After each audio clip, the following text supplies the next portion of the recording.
Mo pakialamirong matandang paduan.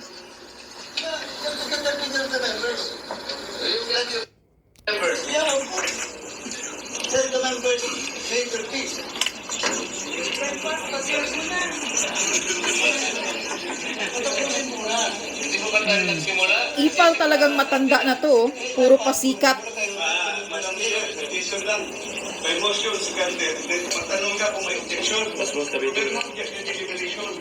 Para mag-deliberate. Yung follow the procedure.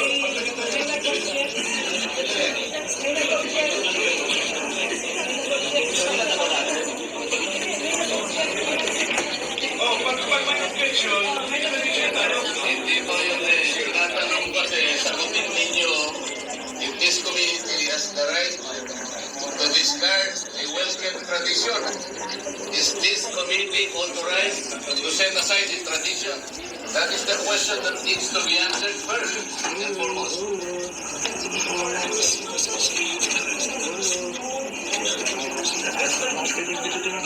Nagtatanong po ako nga.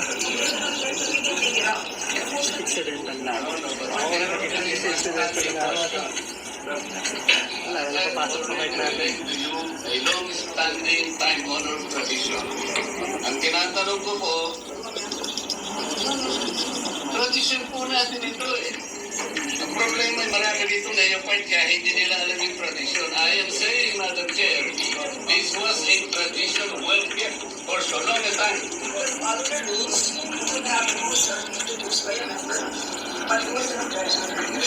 Bago po yung I was asking for an answer.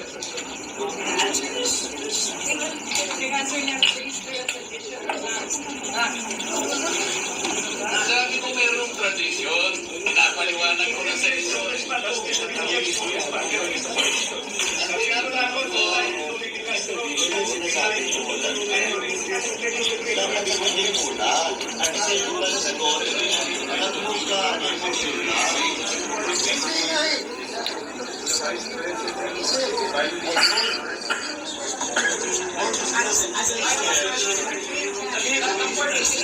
First kiss po. Opo.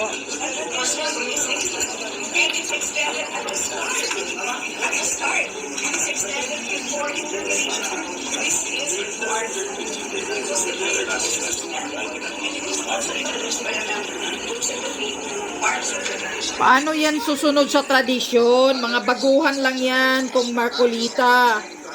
Tapos, utos ni Tambi yan sigurado sa kanila.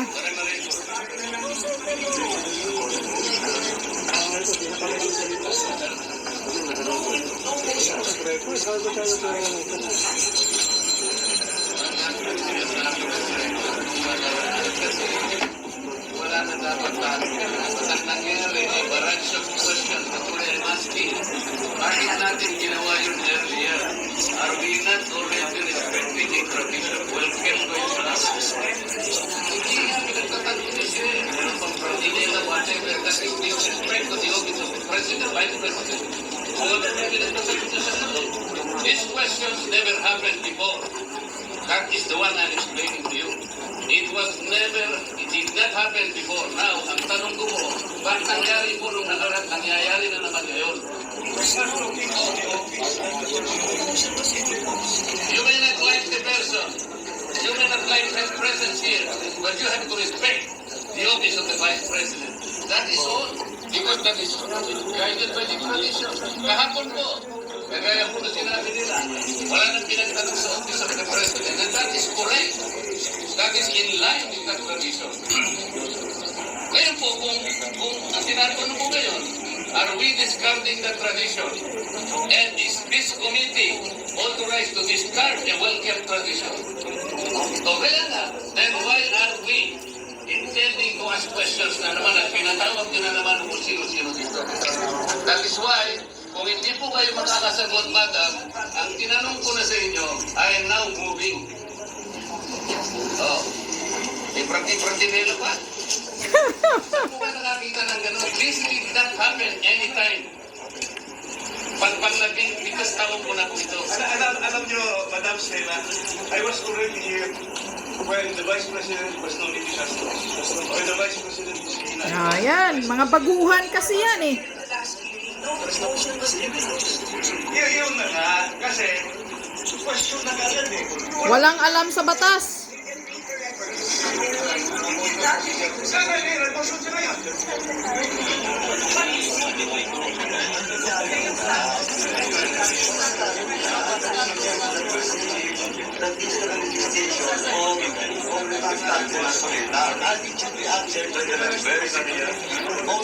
Pakialam mayroong palaging pakisawsaw itong paduan na matanda ito.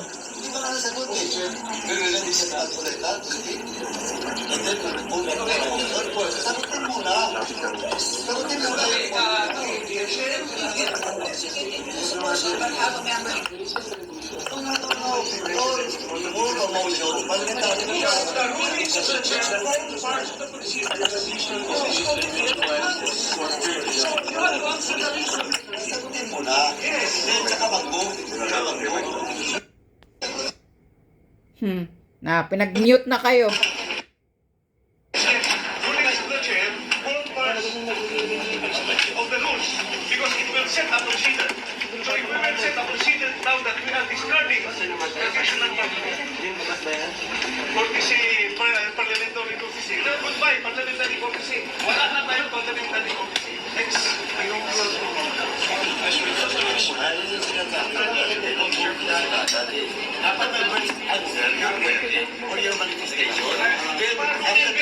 Chairman na tinatanong ko, kira naman dapat. Pero sasagot. The question is addressed to the chair. Why would the members answer that? Kalokohan naman yung pinagsasabi. Why the chairman only speak? Di ba kami pwede salita? We are also member, we just the same. Kasi alam mo yun. Alam mo yun. Can the vice chair cannot answer your query? If he has to answer? Pwede. Pinag-uusapan natin ang chairman ang sasagot. No. Not only the chairman. Magsasalita na ganyan. Pero pag may salita na kayo. Kaya naman ito record. Pwede magsalita yung iba. Pwede yung chairman lang. Di ba? Pwede mo yung dati. Sa parliamentary procedure in the House, that the members cannot speak. Pwede.